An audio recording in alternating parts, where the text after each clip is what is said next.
দুর্নীতির ব্যাপারে বলা হচ্ছে, আমি গোটা সংবিধানের সমালোচনার কথা কখনো বলিনি। আমি বলেছি সংবিধানে রাষ্ট্রের 4 মূলনীতির বিরুদ্ধে কোনো কাজ করা যাবে না, কারণ এটা সংবিধান বলে দিচ্ছে।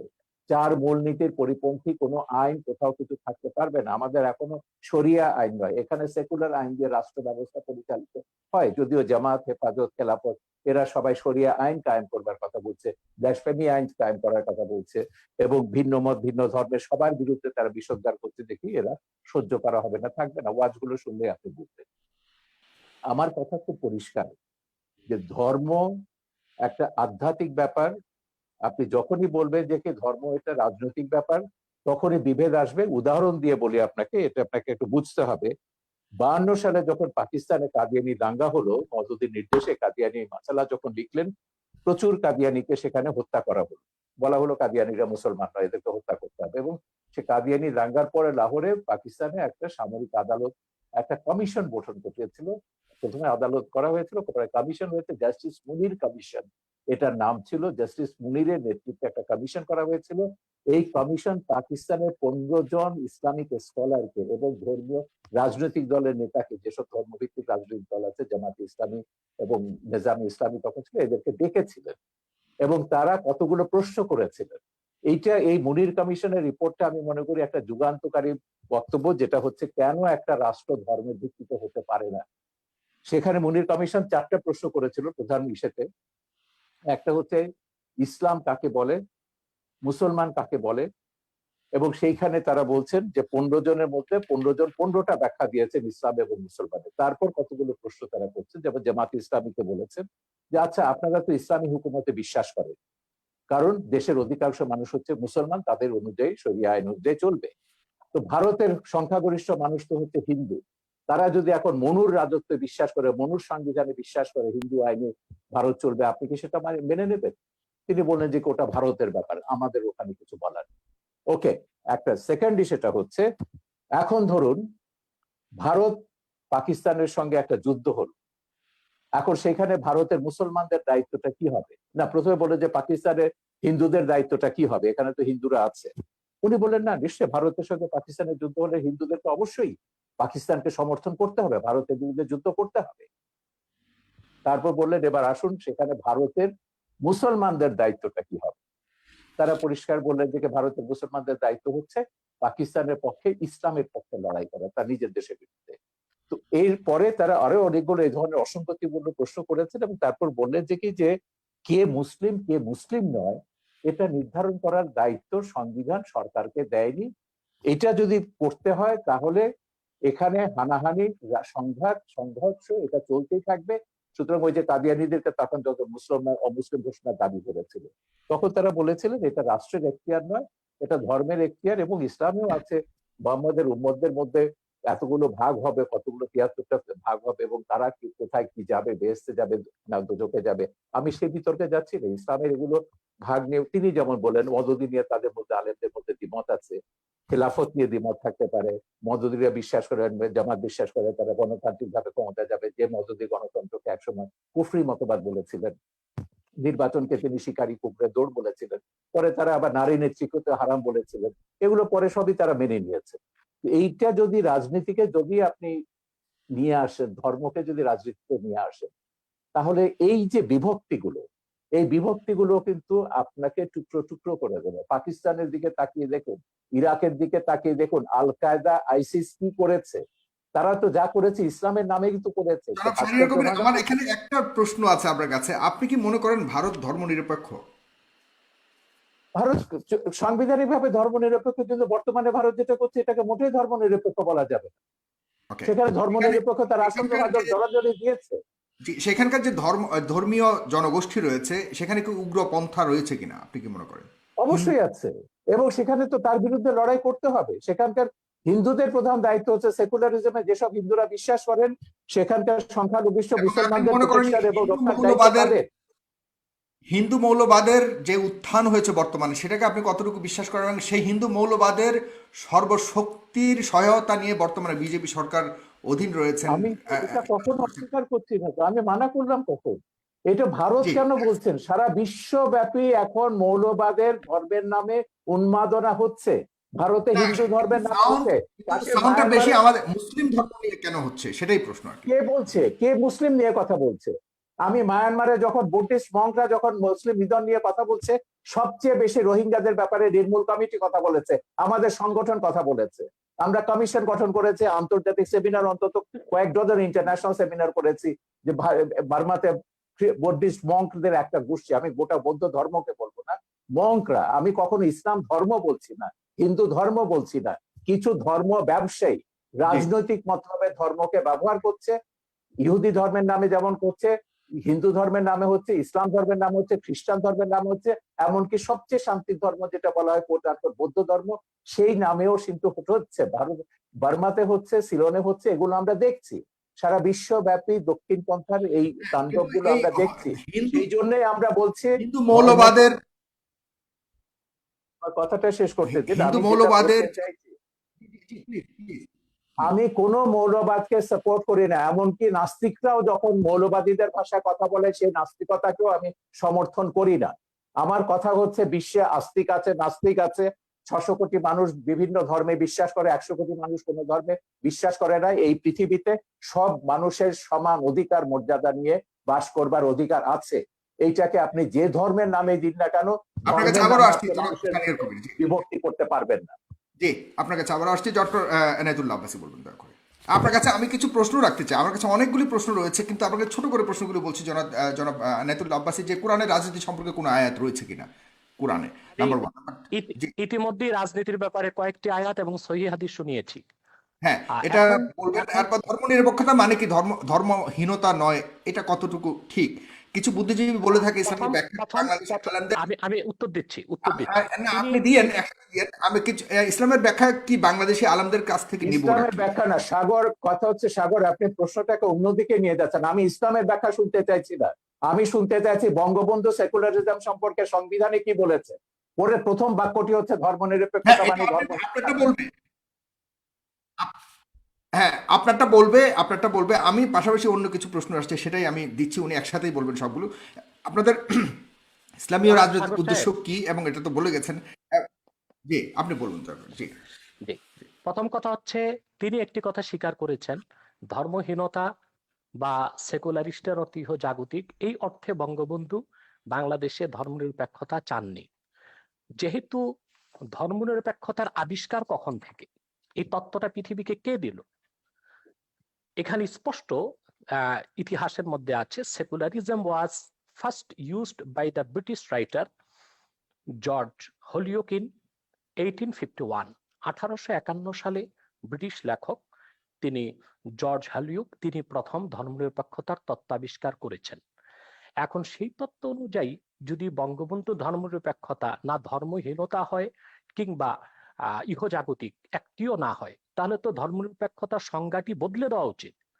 যেহেতু তিনি বলে বদলে ধর্মনিরপেক্ষতার দিয়েছেন তো, যে তিনি না তো, সেকুলারিজমের তাহলে সংবিধানও ধর্মনিরপেক্ষতা এই নামটি না থাকা উচিত, সেটার ভিন্ন না একটি না, নাম হওয়া উচিত। আমি শেষ ইহজাগতিকতা করি, বা একটু একটু ধর্মহীনতা নয়। একটু একটু একটু শেষ করি।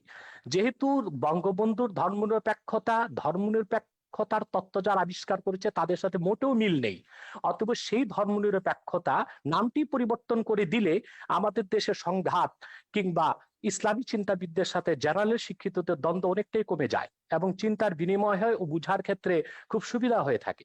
দ্বিতীয় যে কথাটি শাহরিয়ার কবির সাহেব বলেছেন, যে বারবার তিনি পাকিস্তানের প্রসঙ্গ আর মওদুদির প্রসঙ্গ টেনে আনেন। পাকিস্তান আমাদের কোন আদর্শ নয়, বা আবুল আলা মওদুদিও চিন্তা চেতনা বা ইসলামের সংজ্ঞা নেবার ক্ষেত্রে কোনো ধরনের আমাদের মডেল নয়, আদর্শ নয়। কাদিয়ানী সম্প্রদায় নিঃসন্দেহে অমুসলিম এবং কাফের, এটা কোরআন হাদিস এবং ইজমাই উম্মতের সর্বস্বীকৃত সিদ্ধান্ত অনুযায়ী প্রতিষ্ঠিত, কারণ তারা খাতমে নবুয়তকে বিশ্বাস করে না। আল্লাহ এক, আল্লাহর একত্বে এবং কারো শরীক এরা নাই। হত্যার যোগ্য, তাই তো? শেষ করতে দেন, এদেরকে একটু শেষ হত্যা করছি করাটা আমি, বৈধ? একটু একটু একটু শেষ করছি আমি। দ্বিতীয়ত, হ্যাঁ হুজুর, আল্লাহ যদি এক, একটু সাপ্লিমেন্ট করে শেষ করি, তাহলে সুবিধা একটু হয়, শেষ আপনি করি, সাথে সাথে জবাব দিতে পারবেন। শেষ জি করি, আমি শেষ করছি। আল্লাহ এক, আল্লাহর একত্বে কারো শরীক নেই। ঠিক সেভাবে মুহাম্মদ সাল্লাল্লাহু আলাইহি সাল্লামকে আল্লাহ তাআলা ১৫০০ বছর আগে প্রেরণ করে নবুয়ত ও রিসালাতের দরজা চিরতরে বন্ধ করে দিয়েছেন। ওনার পরে আজ পর্যন্ত কোনো প্রকারই নবী কিংবা রাসূল আসে নাই, কিয়ামত পর্যন্ত আসবে না। এটাকে বলা হয় আকীদায়ে খাতমে নবুয়ত। এই আকীদা খাতমে নবুয়তকে যে বিশ্বাস করবে না, নিঃসন্দেহে সে অমুসলিম এবং কাফের। সেজন্য কাদিয়ানী সম্প্রদায় অমুসলিম এবং কাফের। এটা ৫৭টি মুসলিম রাষ্ট্রের অধিকাংশ মুসলিম রাষ্ট্রেই সংসদীয়ভাবে বিল পাস করে ঘোষণা করা হয়েছে। দুঃখজনক আমাদের বাংলাদেশে এখনই হয়নি, কারণ বাংলাদেশে কাদিয়ানীদের পক্ষাবলম্বন করার জন্য প্রচুর বুদ্ধিজীবী নামের বুদ্ধি প্রতিবন্ধী আছে। এখন হত্যার কথা এসেছে, আমরা যদি পাকিস্তানের সেই সময়ের আন্দোলনটা দেখি, হযরত আল্লামা মাহমুদুল হাসান, মুফতি শফি সাহেব রহমতুল্লাহ সহ ইসলামী চিন্তাবিদগণ যখন আন্দোলন করেছেন, কাদিয়ানী বিরোধী আন্দোলনে ১০,০০০ মুসলমান শাহাদাত বরণ করেছে। আমি জানতে চাই, কাদিয়ানী কয়জনকে হত্যা করা হয়েছে পাকিস্তানে, তার কোনো হিসাব কি দিতে পারবেন শাহরিয়ার কবির সাহেব? অথচ কাদিয়ানীদেরকে অমুসলিম ঘোষণার দাবি আদায় করতে যে পাকিস্তানে ১০,০০০ মুসলমান শাহাদাত বরণ করেছে, কারণ চরম সেকুলারির ধর্মনিরপেক্ষ ভুট্টো মুসলমানদের বিপক্ষে অবস্থান নিয়েছিল। ১০,০০০ মুসলমানের রক্তের বিনিময়ে কাদিয়ানীদেরকে রাষ্ট্রীয়ভাবে পাকিস্তান সরকার অমুসলিম ঘোষণা করেছিল। তৃতীয় যে বিষয়, ইসলামের সংজ্ঞা কোন বুদ্ধিজীবী কি দিল সেটা পরের কথা। আল্লাহ তাআলা স্পষ্ট কোরআনে বলেছেন, আল্লাহ তাআলা স্পষ্ট করে দিয়েছেন কোরআনে, কে মুসলিম কে অমুসলিম, কে কাফের কে মুমিন। এখন মনে করুন আমাদের শাহরিয়ার কবির সাহেব নিজকে নিশ্চয়ই মুসলিম পরিচয় দিচ্ছেন, কিন্তু কোরআনের কোথাও উনি যে মুসলিম ওনার নামটি খুঁজে পাওয়া যাবে না। তাই বলি কি ওনাকে মুসলিম বলা যাবে না? আপনি সাগর, আপনার নাম কোরআন কারিমে কোথাও নেই যে সাগর একজন মুসলিম ব্যক্তি। আপনাকে কিভাবে মুসলিম বলবো? কে মুসলিম কে অমুসলিম সে সংজ্ঞা কোরআন দিয়েছে। সেই সংজ্ঞা অনুযায়ী যে যুগে যে লোক আসবে, মুসলিমের সংজ্ঞায় যে সংজ্ঞায়িত হবে তাকে আমরা মুসলিম বলবো, অমুসলিমের সংজ্ঞায় যে সংজ্ঞায়িত হবে তাকে আমরা অমুসলিম বলবো। যেহেতু কোরআন সুন্নাহ ও ইজমায় উম্মতের মতে কাদিয়ানী সম্প্রদায় অমুসলিম, সেজন্য আমরা তাদেরকে অমুসলিম এবং কাফের জানি, এবং এটা কোরআনের মত, হাদিসের মত, ইজমায় উম্মতের মত। ধর্মনিরপেক্ষতার বিষয়ে বাংলাদেশের যে বিষয়টা আসছে, আবারও আমি বলবো, যেহেতু বঙ্গবন্ধু তিনি ধার্মিক লোক ছিলেন এবং তিনি পাশ্চাত্য ধর্মনিরপেক্ষতায় বিশ্বাসী ছিলেন না, ওনার ধর্মনিরপেক্ষতার সংজ্ঞা ভিন্ন ছিল, তাহলে সংবিধানে ধর্মনিরপেক্ষতা শব্দটি পরিবর্তন করে বঙ্গবন্ধুর মতাদর্শের জুৎসই একটি সংজ্ঞা দিয়ে দিলেই তো সুন্দর হয়ে যায়। চতুর্থ যে বিষয়টি শাহরিয়ার কবির সাহেব বলেছেন, মৌলবাদী। মৌলবাদ আর উগ্রবাদ এক জিনিস নয়। আমরা প্রতিটি মুসলিম নিজকে মৌলবাদী মনে করে থাকি। মৌলবাদ শব্দটার উৎপত্তি কোত্থেকে? ফান্ডামেন্টালিজম, এটা কোত্থেকে এসেছে? ইউরোপে যখন রেনেসাঁ বিপ্লব হয়েছে, সেখানে খ্রিস্টানরা দুই ভাগে বিভক্ত হয়েছিল, ক্যাথলিক, প্রোটেস্ট্যান্ট। প্রোটেস্ট্যান্টরা বিশ্বাস করত আক্ষরিক অর্থে বাইবেল ঐশ্বরিক, আর ক্যাথলিকরা বিশ্বাস করত আক্ষরিক অর্থে বাইবেল ঐশ্বরিক নয়। তখন ক্যাথলিকরা প্রোটেস্ট্যান্টদেরকে ফান্ডামেন্টালিস্ট বা মৌলবাদী আখ্যায়িত করেছিল। সেই হিসেবে যদি আমরা আক্ষরিক অর্থে কোরআনকে বিশ্বাস করার কারণে মৌলবাদী হয়ে থাকি, অবশ্যই আমরা মৌলবাদী, এবং সেই মৌলবাদকে আমরা লালন করি কোরআনকে আক্ষরিক অর্থে বিশ্বাস করার কারণে। আর যদি উগ্রবাদ সেই অর্থে মৌলবাদী বলা হয়, তাহলে আমরা বলবো আমরা মৌলবাদী নয়, আমরা পরামর্শহীনচু। আমরা খেলাফতে বিশ্বাসী, ইসলামের মূলে বিশ্বাসী, এবং ইসলামের রাজনৈতিক আদর্শে বিশ্বাসী। খেলাফতটা কিভাবে কায়েম হবে একটু ব্যাখ্যা করেন। হ্যাঁ, খেলাফত বিভিন্ন ভাবে কায়েম। যে কাজটি এখন বাংলাদেশে হচ্ছে, জনমত তৈরি করা হচ্ছে, যারা ইসলামী রাজনীতির পক্ষে তারা আলাপ আলোচনার মাধ্যমে, ওয়াজ নসিহতের মাধ্যমে মানুষকে এটি বুঝাতে সক্ষম হচ্ছে। ইলেকশন করবেন না, কোরআন সুন্নাহর রাজনীতি, সেটাও বলছি। না, আপনারা কি ইলেকশন করবেন না? সেটা বলছি আমি। কোরআন সুন্নাহর রাজনৈতিক আদর্শ হচ্ছে শুধুমাত্র খেলাফত। প্রথম হচ্ছে থিওরিক্যাল, আমরা সেই থিওরিক্যাল বিশ্বাসটি মানুষের মধ্যে গড়ে তুলছি, একসময় মানুষ খেলাফতে বিশ্বাসী হবে। এখন যদি সেই খেলাফতকে প্রতিষ্ঠা করতে যে আমাদেরকে ইলেকশন করতে হয়, সেটা ইলেকশনকে খেলাফত সমর্থন করে না। কিন্তু শরীয়তের একটি অন্যতম উসুল হচ্ছে যে আয-যারুরাতু তুবিহুল মাহযুরাত। আরেকটি উসুল হচ্ছে আয-যারুরাতু তাতাকাদ্দারু বিকাদরি যারুরা। বিশেষ প্রয়োজনে, আপৎকালীন মুহূর্তে যা নিষিদ্ধ তা সাময়িক সময়ের জন্য করা যেতে পারে। অতএব ইলেকশনের মাধ্যমেও যদি রাষ্ট্র ক্ষমতায় যে ইসলামপন্থীগণ খেলাফতকে প্রতিষ্ঠিত করেন, তারপরে রাষ্ট্র ব্যবস্থার নীতি পরিবর্তন করার অথরিটি তারা পাবেন।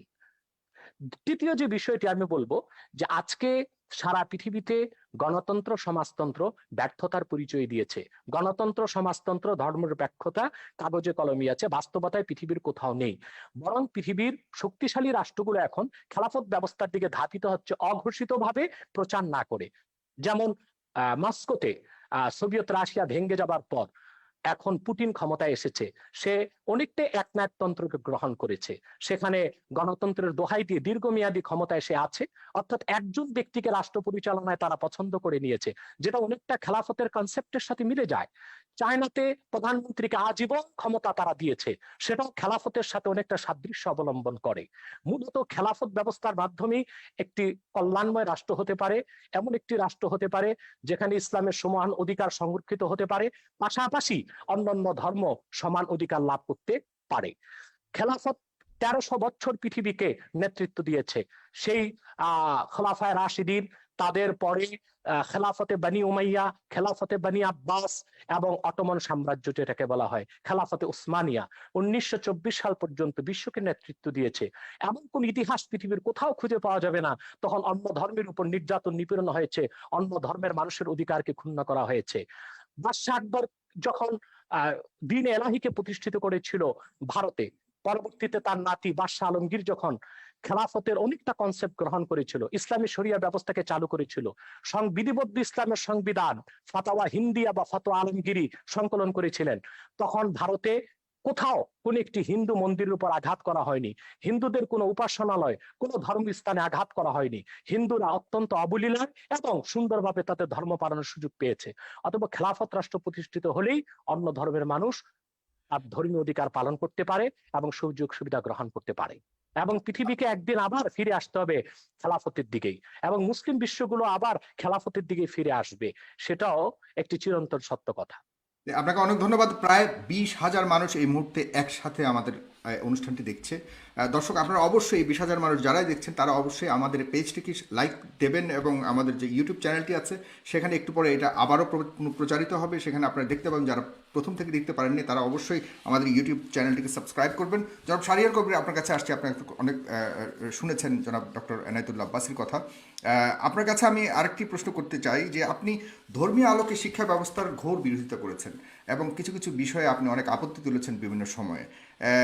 সেটা আসলে যদি বাই চয়েস হয়ে থাকে যে আমি ধর্মীয় শিক্ষায় শিক্ষিত হতে চাই, সেখানে সমস্যাটা কেন, আপত্তিটা কেন? না, ধর্মীয় শিক্ষা তো আমি কখনো বিরোধিতা করিনি। আমি কখনো বলিনি মাদ্রাসা ব্যবস্থা তুলে দিতে হবে, যদিও আমাদের সংবিধানে আছে একমুখী শিক্ষা হতে হবে। আমরা বলেছি বিশেষ করে কওমি মাদ্রাসা নিয়ে, যে কওমি মাদ্রাসায় যারা পড়ে, আমাদের দেশের গরিব মানুষের ছেলেরা এখানে পড়ে, এতিমরা পড়ে এখানে। কারণ এই একটা বৃহৎ সংখ্যক ছাত্র বা তরুণ গোষ্ঠীকে আমরা কেন ওই উগ্র মৌলবাদীদের জিম্মি করে রেখে দেবো? এখানকার ক্যারিকুলামে কিন্তু আমাদের কোনো হাত নেই। এরা বাংলাদেশের মুক্তিযুদ্ধের ইতিহাস জানে না। তাদের যে জাতি যে হাজার বছরের বাঙালি জাতির যে একটা সমৃদ্ধ ইতিহাস রয়েছে, সম্প্রীতির ইতিহাস রয়েছে, মানবতার ইতিহাস রয়েছে, মানুষকে ভালোবাসার ঐতিহ্য রয়েছে, এগুলো কিন্তু কিছুই তারা জানে না। তাদের মাথার মধ্যে জেহাদ ঢোকানো হচ্ছে, খেলাফত ঢোকানো হচ্ছে, ভিন্ন মত, ভিন্ন ধর্ম, ভিন্ন জীবনধারায় যারা বিশ্বাসী তাদেরকে হত্যা করতে হবে। হত্যার বিবরণগুলো দেখলেই তো আপনি বুঝবেন। হত্যার যে এই যে যখন আপনার এই যে 15 সালে 16 সালে যখন এই যে ধারাবাহিক ব্লগারদের হত্যা করা হলো, একটা ঘটনা আমি বলি। ব্লগার বাবুকে যে হত্যা করেছিল, যে সে দুটো মানুষ, যে একজন হিজড়া একজন ফেরিওয়ালা তাকে উদ্ধার জড়িয়ে ধরেছিল, আটকেছিল, সেই ছেলেটা, সেও একটা তরুণ, মাদ্রাসা থেকে মাত্র বেরিয়েছে। সেই তরুণকে জিজ্ঞাসাবাদে জিজ্ঞেস করলো, কেন তুমি বাবুকে হত্যা করছো? ও বলে, আমার হুজুর আমাকে বলেছেন, উস্তাদ আমাকে বলেছেন। বলে, তুমি বাবুর কোনো লেখা পড়েছো? বলে, না, পড়িনি। সেই ছেলেটা জিজ্ঞাসাবাদে বলছে বাবুর সে কোনো লেখা পড়ে, বাবু নামটা তার কাছে পরিচিত ছিল না, বাবুর কোনো ছবি সে দেখেনি, পোস্ট পড়েনি, এবং যেহেতু হুজুর বলেছেন সেই ইসলাম বিরোধী এবং সে মুরতাদ, তাকে হত্যা করতে হবে, এবং সেই বিশ্বাসে সে হত্যা করেছে। এই উন্মাদনাগুলো কিন্তু এদের মাথার মধ্যে ঢোকাচ্ছে সেই মাদ্রাসা থেকে। এটা নিয়ে বহুত আমাদের লেখা আছে, দেশে এবং কোথাও ঢুকাচ্ছে? আপনি কোনো প্রমাণ আছে আপনার কাছে আমাদের দেশে কোথাও ঢুকাচ্ছে কিনা এরকম ধরনের? আমরা 2013 সালে হেফাজত জামাতের এই তাণ্ডবের পরে একটা শ্বেতপত্র বার করেছি, 1000টা মাদ্রাসা, কওমি মাদ্রাসায় তদন্ত করেছি, এবং আমাদের যে এবং ওই রাতে কারা কতজনকে হত্যা করা হয়েছিল সেটা রিপোর্ট আমাদের শ্বেতপত্রে আছে, যেটা হেফাজত পর্যন্ত চ্যালেঞ্জ করেনি। সেদিনও দেখলাম ওই বিতর্কে হেফাজতের এক নেতা বলছেন যে হ্যাঁ, নির্মূল কমিটি যে শ্বেতপত্র বের করেছে সেটাকে তারা অথেন্টিক মনে করেন। কিন্তু সেই শ্বেতপত্রে আমরা দেখিয়েছি আমাদের কওমি মাদ্রাসাগুলোতে তারা জাতীয় সঙ্গীত গায়। কেন? এটা প্রথমে বলছে এটা হচ্ছে সঙ্গীত হচ্ছে হারাম, ইসলামের গান গাওয়ার বিধান নেই। কেউ বলছে এটা হিন্দুর লেখা, কেউ বলছে এটা ভারতীয়র লেখা, এখানে কওমি তারানা হতে হবে, ইসলামী জোশের গান হতে হবে, তৈরি তারা গাইবে।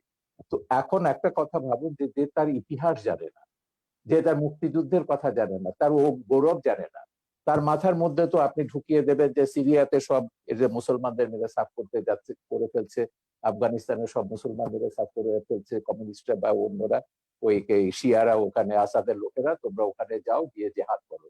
তো তরুণরা কিন্তু এভাবে বিভ্রান্ত হচ্ছে, জেহাদে যাচ্ছে, এবং অনেক বাবা মার কোল খালি হচ্ছে, তারা জানে না তাদের ছেলে কোথায় গিয়ে কোথায় মারা যাচ্ছে, বাট এটাকে তারা জেহাদ কিন্তু মনে করে, ইসলাম বাংলাদেশে জনাব শাহরিয়ার কবির, বাংলাদেশের যতগুলি এই উগ্রপন্থা বলে আমরা যতগুলি ঘটনাকে আমরা চিহ্নিত করার চেষ্টা করেছি, সেখানে সব কিন্তু আমাদের সাধারণ ইসলামিক মিডিয়ামের, সরি, ইংলিশ মিডিয়ামের ছাত্রছাত্রীরা জড়িত পাওয়া গেছে বিভিন্ন তদন্ত। না, সরি, সরি, সেটা আপনি কয়েকটা করের কথা বলতে পারবেন। আপনি কওমি মাদ্রাসার পাঠ্যপুস্তকটা দেখুন।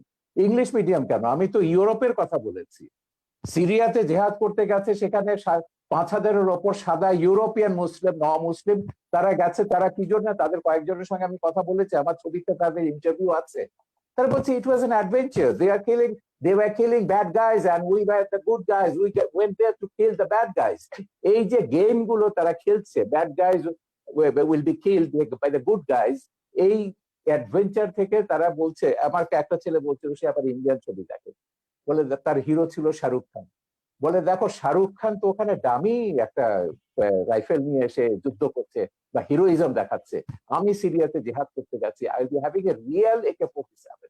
সো এইটা হচ্ছে এক ধরনের উন্মাদনা মানুষের মগজে তৈরি করা হয়েছে, এবং সেই উন্মাদনার কারণে এরা গেছে সেখানে জেহাদ করে, তারপর অনেকে ফিরে এসছে, অনেকে মারা গেছে। কিন্তু এই যে উন্মাদনাটা আপনি তৈরি করে দিচ্ছেন সারা পৃথিবীর তরুণ সম্প্রদায়ের মধ্যে, আজকে তো ইন্টারনেটের প্রযুক্তির কারণে আপনি এইগুলো, এই উন্মাদনা, আমার কথা হচ্ছে খুব পরিষ্কার, আপনি শান্তিপূর্ণভাবে আপনার ধর্ম প্রচার করুন, পালন করুন। কেন একজনকে বাধ্য করবেন, কেন বলবেন সে ধর্ম ছেড়ে চলে গেছে তাকে গলা কাটতে হবে? আমার নামে জামাত বলেন, এই সমস্ত তথাকথিত মৌলবাদীদের হাজারটা ফতোয়া রয়েছে ইউটিউবে, ফেসবুকে, কিভাবে আমাকে জবাই করতে হবে, এবং সেটা ধারালো তরবারি দিয়ে না, বলেছে ঘাড়ের উপর দিয়ে করতে হবে, বোতা তরবারি দিয়ে। এগুলো তো সব আমরা জাহানারা ইমামের আন্দোলনের শুরু থেকে দেখছি, যে তাদেরকে মুরতাদ, কাফের ট্যাগ লাগিয়ে দাও, ট্যাগ লাগিয়ে তাদের হত্যা করো। উনি যেমন বললেন যে শাহরিয়ার কবির তো ইসলাম, মুসলমান নয়, মুরতাদ। এখন এই জিনিসটা হচ্ছে, আমি এইগুলো পরিষ্কার ভাবে বলেছি, আমি মুসলমান কি মুসলমান না, কোন বান্দাকে আমি দায়িত্ব দেইনি সেকে প্রমাণ করবার জন্য বা আমাকে ট্যাগ লাগাবার জন্য। আমি যদি মুসলমান না হই, আল্লাহ আমাকে শাস্তি দেবেন। আল্লাহ ছাড়া আর কারো বিধান এই বিষয়ে, কে মুসলমান কে মুসলমান নয়, কোন বান্দার বিধান প্রগতিশীল সমাজ থেকে যে দাবি করা হচ্ছে কে মুসলমান নয় কে মুসলমান, সেক্ষেত্রে সেটাকেও আপনি কিভাবে দেখছেন? মানে মানে কোন আমরা আমরা আমরা অনেক সময় বলে থাকি বুদ্ধিজীবী সম্প্রদায় থেকে বা আমাদের যারা সেখান থেকে বড় থাকে, না এরা রিয়াল মুসলমান নন, এরা উগ্রবাদী। সেই জিনিসটুকু নির্ধারণ করার দায়িত্ব কার? আমরা সবসময় বলেছি ইসলাম একটা শান্তির ধর্ম। হ্যাঁ, ইসলামকে যখনই আপনি সন্ত্রাসের সমর্থক করবেন, যখনই, এই যে মামুনুল হকের বাবা কি বলেছিলেন, মামুনুল হকের বাবা বাবরি মসজিদ যখন ভাঙলো, মামুনুল হকের বাবা তখন বললেন কি, আজিজুল হক, ইসলাম নামক বৃক্ষটির গোড়ায় পানি নিয়ে রক্ত ঢালতে হবে। তারপর দিন আমি এটা নিয়ে প্রতিবাদ করলাম, আমি বললাম ইসলাম কি ড্রাকুলার ধর্ম? রক্ত পান করে ইসলামকে জীবিত হতে হবে? তাই খ্রিস্টান মিথোলজির মধ্যে যে ড্রাকুলা ক্যারেক্টারটা আছে, এটা পিশাচের ধর্ম, ড্রাকুলা তো একটা পিশাচ। আমার কথা হচ্ছে সেইটাই, শান্তির ধর্ম ইসলামকে কে সন্ত্রাসের ধর্মে রূপান্তরিত করেছে? এই আল কায়দারা, এই ISIS-রা, এই জামাতি, আমি আপনার কাছে সালাফি, এরাই ইসলামকে সন্ত্রাসের ধর্ম পরিণত করেছে। আমি ইসলাম নিয়ে কথা বলছি, সব ধর্মের ব্যাপারে আমি বলছি, মৌলবাদ আপনি আপনি আপনার ব্যক্তিগত জীবনে রাখুন, সেটাকে আমার উপর চাপাতে যাবেন না, রাষ্ট্রের উপর এটাকে চাপাতে যাবেন না। এখানে মানুষ, আমি আপনার কাছে আবারও আসছি শাহরিয়ার কবির। আমরা অনুষ্ঠানের প্রায় শেষ প্রান্তে, আমরা খুব ছোট করে আরো কিছু মন্তব্য নেব, এবং অনেকেই মন্তব্য করেছেন দর্শক, আপনাদের মন্তব্য থেকে আমি কিছু মন্তব্য নেব একটু পরেই। অবশ্যই আপনারা শেয়ার করবেন অনুষ্ঠানটিকে, তাহলে অনেকেই দেখতে পাবে। IS নিয়ে কথা হয়েছে, IS নিয়ে এই মাত্র ডক্টর শাহরিয়ার কবির কথা তুলেছেন, সেখানে অসংখ্য মুসলমান হত্যা করা হয়েছে জনাব ডক্টর এনায়েতুল্লাহ আব্বাসী। এই যে মুসলমানরা নিজেরা আরেকটা মুসলমানকে হত্যা করা বা কোনো, এটা কোনোভাবে কি জাস্টিফাইড কিনা ধর্মীয় আলোকে? ধন্যবাদ সাগর আপনাকে। কিন্তু শাহরিয়ার কবির সাহেবের একটি প্রশ্নের উত্তর দিয়েই কথাটি শুরু করা উচিত মনে করছি। তিনি বলেছেন কে মুসলিম কে অমুসলিম এই অথরিটি একমাত্র আল্লাহ তাআলার। আমি তাকে তাৎক্ষণিক প্রশ্ন করছি এবং উত্তরটি তিনি তার ফ্লোর যখন পাবেন তখন দিবেন, যে কোন ব্যক্তি যদি বাংলাদেশের স্বাধীনতা সার্বভৌমত্বকে অস্বীকার করে, সংবিধান অনুযায়ী সে লোকটি রাষ্ট্রদ্রোহী এবং রাষ্ট্রদ্রোহী হিসেবে তার শাস্তি হবে। কিন্তু সংবিধানে সেই রাষ্ট্রদ্রোহীর নাম লেখা থাকার প্রয়োজন নেই। ঠিক সেভাবে কে কাফের, কে মমিন, কে মুসলিম, কে অমুসলিম, তা আল্লাহ কর্তৃক প্রেরিত সংবিধান কোরআন কারীমের মধ্যে স্পষ্ট করে দেওয়া হয়েছে। অতএব কোরআন কারীমের বিধান অনুযায়ী উলামায়ে কেরাম কে কাফের সেটা বলেন, কে মুসলিম সেটা বলেন। এটা একটি স্পষ্ট বিষয়। খুবই স্থূল চিন্তার, সূক্ষ্ম চিন্তার প্রয়োজন নেই, স্থূল চিন্তাধারীও কথাটি বুঝতে পারে। কোন ব্যক্তি যদি স্বাধীনতা সার্বভৌমত্ব অস্বীকার করে, এখন তাকে যদি আমাকে রাষ্ট্র রাষ্ট্রদ্রোহী বলে, সে যদি সে যদি বলে সে যদি বলে কিছু কিছু যে কিছু সংবিধান প্রশ্ন আমার সাথে নামকে সাথে লেখা আমরা নেই। নিতে পারি। আমরা শাহরিয়ার কবির কিছু একটু জিজ্ঞাসা একটু করতে শেষ চাচ্ছেন, করছি, আপনি শেষ যদি করছি, নেন তাহলে আপনার কথা শেষ বলতে করছি। সুবিধা হবে। আমি একটু শেষ করছি, আবার শুনবো। অতএব কোরআন কারিমে আল্লাহ স্পষ্ট বলে দিয়েছেন, মা ইউজাদুলু ফি আয়াতিল্লাহি ইল্লাল্লাযিনা কাফারু। আল্লাহর কোরআনের আয়াতে যে সন্দেহ করে, অস্বীকার করে, সে কাফের ছাড়া কিছুই নয়। এখন কোরআন কারিমের 6666 খানা আয়াতের কোন একটি আয়াতকে কেউ যদি অস্বীকার করে, আল্লাহর সিদ্ধান্ত অনুযায়ী আমি তাকে কাফের বলবো। তাকে যে কাফের বলবে না, সেও কাফের হয়ে যাবে। তবে তার শাস্তি কি হবে সেটাও কোরআন নির্ধারণ করে দিয়েছে, হাদিস নির্ধারণ করে দিয়েছে। দ্বিতীয় যে কথা তিনি বলেছেন আইএস এর কথা, জিহাদের কথা, সবচেয়ে আফসোসের বিষয়, জিহাদ সম্পর্কে ইসলাম কি বলে আমাদের ধারণাটা মোটেও নেই। আইএস কে আমরা প্রকৃত মুসলিম তো মনেও করি না। সেটা কি মুসলমান দায়ী? আইএস এর প্রতিটি অস্ত্রের গায়ে লেখা ছিল, অস্ত্রের গায়ে, it is the property of United state of America. Is এর অস্ত্রগুলো আমেরিকার দেওয়া। ইসলাম ও মুসলমানের চিরশত্রু আমেরিকা জিহাদ করার জন্য আইএস কে অস্ত্র দিবে কেন? তাতে তো বোঝা যায় বাল মে কুছ কালা হয়, কালা হয়। সন্ত্রাস ছড়িয়ে তার দায়ভার ইসলামের উপর দেওয়ার একটি নিউ কনজারভেটিভ, ইহুদি খ্রিস্টানদের রক্ষণশীল সমাজের একটি অপচেষ্টা ছাড়া আর কিছু নয়। কিন্তু সবচেয়ে বড় কথা হচ্ছে, যারা অস্ত্র হাতে মধ্যপ্রাচ্যে জিহাদ করছে তাদেরকে আমরা সন্ত্রাসী বললাম, কিন্তু সেই সন্ত্রাস তৈরির পিছনে যারা ক্ষেত্র প্রস্তুত করলো তাদেরকে আমরা অপবাদ দিচ্ছি না কেন? আমেরিকা ইরাকে হামলা করেছে, অজুহাত ছিল সেখানে কেমিক্যাল উইপন আছে, রাসায়নিক অস্ত্র আছে। একটি স্বাধীন সার্বভৌম দেশকে তছনছ করে দিল, মাটির সাথে মিশিয়ে দিল। কিন্তু তদন্তে দেখা গেল এক ফোঁটা কেমিক্যাল উইপন সেখানে পাওয়া যায়নি। এখন সেখানে ইরাকের মুসলমানরা যদি তাদের স্বাধীনতা সার্বভৌমত্বের জন্য, তাদের অধিকারকে রক্ষার জন্য অস্ত্র হাতে তুলে নেয়, সেই জিহাদ সন্ত্রাস হয়ে যাবে? এতটা অযৌক্তিক অবিচার কোনো মানুষ তো মেনে নিতে পারে না। ফিলিস্তিনে মুসলমান বসবাস করতে আজকে পারছে না, ইসরায়েলি সন্ত্রাসীদের কারণে বাইতুল মুকাদ্দাসে মুসলমান নামাজ পড়তে পারছে না। সেখানে মুসলমান যদি তার অধিকারকে সংরক্ষণ করার জন্য, অধিকারকে আদায় করার জন্য অস্ত্র হাতে তুলে নেয়, সেটা সন্ত্রাস হয়ে যাবে। সারা বিশ্বব্যাপী জাতিসংঘের তত্ত্বাবধানে সন্ত্রাসকে ছড়ানো হচ্ছে। বাংলাদেশের বিষয়ে বলা হচ্ছে কওমি মাদ্রাসার ছাত্ররা সন্ত্রাস করে, অথচ জেএমবি যখন বাংলাদেশে সিরিজ বোমা হামলা করেছে, কওমি মাদ্রাসাগুলো মাঠে ঘাটে আন্দোলন করেছে সন্ত্রাসের বিরুদ্ধে। হাটহাজারী থেকে আহমদ শফি সাহেব তখন মহাপরিচালক ছিলেন, তিনি স্পষ্ট করে ব্যাখ্যা দিয়েছিলেন নিরপরাধ মানুষকে বোমা মেরে হত্যা করা ইসলাম সমর্থন করে না। সে দায়টা কওমি মাদ্রাসা কেন দিবে? এদেশের মাদ্রাসাগুলো কেন দিবে? বরং পিছনে কারা জড়িত ছিল তারাই দায়ী হবে বলে আমরা বিশ্বাস করি। রমনা বটমূলে যখন বোমা হামলা করা হয়েছিল, তখন আমরা দেখেছি দায় দেওয়া হয়েছিল মাদ্রাসা ছাত্রদের। কিন্তু রমনা বটমূলে বোমা হামলার 1 ঘন্টা পরই আমরা দেখেছি বামপন্থী কিছু সংগঠন ব্যানার নিয়ে আলেম ওলামার বিরুদ্ধে মিছিল বের করেছে। তারা কি করে জানতো যে 1 ঘন্টা আগে রমনা বটমূলে বোমা হামলা হবে? নিশ্চয় ঘটনাটির সাথে তারাই জড়িত ছিল। সন্ত্রাসী কর্মকাণ্ড করে দায় তারা আলেম ওলামা পীর মাশায়েখের উপর দেওয়ার চেষ্টা করেছে। আলেম ওলামা পীর মাশায়েখদের ইমেজকে, সম্মানকে ক্ষুণ্ণ করার জন্য, এবং বাংলাদেশে যেন ইসলামের রাজনৈতিক উত্থান না ঘটে সেটা ঠেকাবার জন্য। জি অতএব না জেনে না, তথ্য এটাই প্রমাণ আমি ছাড়া। যেটা হচ্ছে, আপনি আহমেদ শফির কথা বললেন, আপনি একটু মন্তব্য করুন। এই আহমেদ শফি 2013 সালের 15ই ফেব্রুয়ারি সমস্ত তথাকথিত ইসলামিক পত্রিকাগুলোতে, জামাতের এবং তাদের সহযোগীদের পত্রিকা, আধা পৃষ্ঠা একটা খোলা চিঠি লিখেছেন প্রধানমন্ত্রীকে।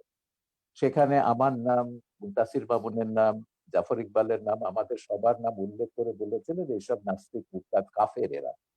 এবং তারপর যেটা ব্লগারদের বিরুদ্ধে তিনি তার ঘাতকদেরকে লেলিয়ে দিলেন, তারপর তো সিরিজ অফ ব্লগার হত্যা আমরা দেখলাম, এবং প্রত্যেকে তারা বলেছে, এবং যারা ওই যে ইয়েটা করেছে, এই হলি আর্টিজান ঘটিয়েছে, তারাও বলেছে তারা জাকির নায়কের ওয়াজ শুনে এবং আহমদ শফির ওয়াজ শুনে তারা এগুলো করেছে। ধর্ষণের ব্যাপারে তিনি যেটা বলেছে, ধর্ষণটা বেড়েছে কেন? আহমদ শফির সেই ওয়াজ কি আমরা ভুলে গেছি? এখনো ইউটিউবে আপনি পাবেন যে গার্মেন্টস এর মেয়েদেরকে তিনি ঘর থেকে বেরোতে মানা করছেন, ঘর থেকে বেরোলে পুরুষের লালা ঝরবে এবং যে পুরুষের লালা ঝরবে না সে পুরুষ নয়, তাদেরকে প্রকারান্তরে যে গার্মেন্টস এর মেয়েদেরকে জেনাকারিনী বলছে যে এরা বাইরে যায় জেনা করবার জন্য। এবং আমার ও ছবি তো ওখানে আছে, একজন এসে বলেছেন যে ইসলামী আইন অনুযায়ী তিনি প্রমাণ ছাড়া এমন কথা বলতে পারেন না, সেই অনুযায়ী তার ৮০টা দৌড়াপেত হবে। আমি সেইখানে যাচ্ছি না, আমার কথা হচ্ছে দিস ইজ বাংলাদেশ, এটা বাংলাদেশ। এখানে এখনো ইসলামী হুকুমত কায়েম হয়নি, এখনো কোরআনের আইন কায়েম হয়নি। বাংলাদেশ চলবে বঙ্গবন্ধু যে সংবিধান দিয়ে গেছেন সেই সংবিধান অনুযায়ী। যেদিন আপনারা খিলাফত কায়েম করবেন সেদিন আপনাদের কোরআনের আইন কায়েম করুন, আমাকে ১০০ বার আপনারা হত্যা করুন, তাতে কিছুই যায় আসে না। কিন্তু কথা হচ্ছে যতক্ষণ পর্যন্ত এটা বাংলাদেশ আছে ততক্ষণ পর্যন্ত বাংলাদেশের সংবিধানের মূলনীতি আপনাকে বিশ্বাস করতে হবে, আমার বাঙালিত্বের চেতনাকে বিশ্বাস করতে হবে। ধর্ম আমি ১০০ বার বদলাতে পারি, কিন্তু আমি কখনো আমার এথনিক আইডেন্টিটি, বাঙালি সত্তা, আপনিও এখন বাংলায় কথা বলছেন, আপনি নিজেও একজন ১০০০ বছর ধরে আপনার পূর্বপুরুষরা বাঙালি ছিলেন এবং ইসলাম গ্রহণ করবার আগে অন্য ধর্ম ছিল কিংবা কোনো ধর্ম ছিল না। ধর্ম আপনি বদলাতে পারেন, কিন্তু যেটা আপনি বদলাতে পারেন না সেটা হচ্ছে আপনার জাতিসত্তা, এথনিক আইডেন্টিটি। এথনিসিটি অনুযায়ী আমরা ৫০০০ বছরের একটা প্রাচীন জাতি। এই প্রাচীন জাতির আমাদের একটা সভ্যতা আছে, ঐতিহ্য আছে এবং সংবিধানেও এগুলো রক্ষার কথা দায়িত্ব রাষ্ট্রকে দেওয়া হয়েছে। আমাদের ঐতিহ্য এগুলো আমাদের রক্ষা করতে হবে, তারপরে আমরা যে যা ধর্ম পালন করব। কেউ যদি ধর্ম পালন না করে তারও এই দেশে থাকবার সমান অধিকার মর্যাদা দিতে হবে এবং আছে, সংবিধান অনুযায়ী সেটা আছে। আমার কথা হচ্ছে সহিষ্ণুতা প্রদর্শন করুন, সৌভ্রাতৃত্ব প্রদর্শন করুন, ইসলামকে কলঙ্কিত করবেন না, রাজনীতি টেনে এনে সন্ত্রাসকে বৈধতা দিয়ে ইসলামকে আপনারা দয়া করে কলঙ্কিত করবেন না। পশ্চিমারা একটা অজুহাত পেয়ে গেছে, ইসলাম ব্যাশিং একটা শব্দ পশ্চিমে, এবং তাদেরকে গিয়ে বোঝাতে হয় যে না আমাদের দেশে ইসলাম হচ্ছে এটা সুফিদের ইসলাম, এটা শান্তির ইসলাম, কিছু সংখ্যক বিপদগামী এগুলো আইএস আল কায়দার প্ররোচনায় তারা এগুলো করছে। কিন্তু এই কথাগুলো যখন আমরা ভিন্ন ধর্মকে যখন আক্রমণ করছি ওয়াজের নাম, ভিন্ন মতাবলম্বীদের যখন আক্রমণ করছি ওয়াজের নাম এবং অশ্লীল কদর্য ভাষায় কথা বলা হচ্ছে, এবং তখন আপনি কি ধারণাটা দিচ্ছেন ইসলাম সম্পর্কে সেটা বলুন। এবং সেইটার যদি বদলা যদি ভারতের হিন্দু মৌলবাদীরা নেয় কিংবা বারবার বুদ্ধিস্ট মৌলবাদীরা নেয়, সেটার আপনি কি জবাব দেবেন? এই জন্য আমি বলি যে বিশ্বের ৫৭টা দেশে মুসলমানরা মেজরিটি, মাইনরিটির রেসপেক্ট করুন, সমান অধিকার মর্যাদা দিন, জি তাদেরকে ওইভাবে ফাতোয়া দিয়ে তাদেরকে হত্যা বা আঘাত করবার ক্ষেত্র তৈরি করবেন না, তাদেরকে প্ররোচিত করবেন না কাউকে যে না শাহরিয়ার কবিরকে হত্যা করলে তুমি বেহেশতে যাবে। এটাই তো তৈরি করা হচ্ছে উন্মাদনা। ব্লগার হত্যার পেছনে এটাই ছিল যে ওকে খুন করতে পারলে, বাবাকে খুন করতে পারলে তুমি বেহেশতে যাবে। জি জনাব এটাই সাহেব, আমি আপনার কাছে অনেকগুলি প্রশ্ন দর্শক সারি থেকে অনেকেই লিখেছেন। আমি সব প্রশ্ন করা সম্ভব নয়, প্রায় ৯,০০০ শেয়ার করেছেন, এখান থেকে প্রায় হাজার হাজার মন্তব্য এসছে। কেউ কেউ লিখেছেন, যেমন এম এ বাসিত আশরাফ, তিনি লিখেছেন পৃথিবীতে, শাহরিয়ার কবির সাহেবের কাছে প্রশ্ন করেছেন, পৃথিবীতে প্রথম মানবাধিকার এবং নারীদের অসম অধিকারের প্রতিষ্ঠা তাকে, উনি কি জানেন পশ্চিমা বিশ্বের দার্শনিকেরা পৃথিবীর শ্রেষ্ঠ মানব দরদী মানুষ হিসেবে কাকে স্বীকৃতি দেয়? ডেফিনেটলি তিনি কাকে মিন করেছেন আপনি জানেন। সেক্ষেত্রে আপনার বক্তব্য জানতে চেয়েছে এই একজন লেখক। এরপরে রয়েছেন কাফায়েতুল্লাহ সাহেব, আপনার মুক্তিযুদ্ধের অবদান সম্পর্কে জানতে চেয়েছে। এরপরে লিখেছেন বাংলাদেশের স্বাধীনতা আন্দোলনে যারা যুদ্ধ করেছে তারা কি সবাই স্বাধীনতা